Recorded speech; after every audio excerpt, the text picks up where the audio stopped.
always do your best. You will always excel whatever you may be in law school. That lawyering is service. Ang pagiging abogado ay paglilingkod. Paglilingkod dito sa mga kailangan ng katarungan. Paglilingkod dito sa mga naghahanap ng katotohanan. Kahit totoong hindi kayo namumulubi sa abogasya, hindi sa laki ang tumuhay nito. Sa halip, lagi tayunin nito ang maglingkod sa bayan at maghatid ng katarungan. Sa pag-alis ninyo sa New Era University, huwag ninyong kalilimutan. Ang batas ay kasangkapan ng hindi ng kapaghihiganti at ng pangapi o ng pagmamalupit at paninilig. Ang batas ay kasangkapan ng katarungan.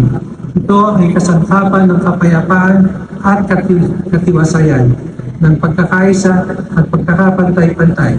Ito ang huling hininga ng pag-asa para sa naghihirap.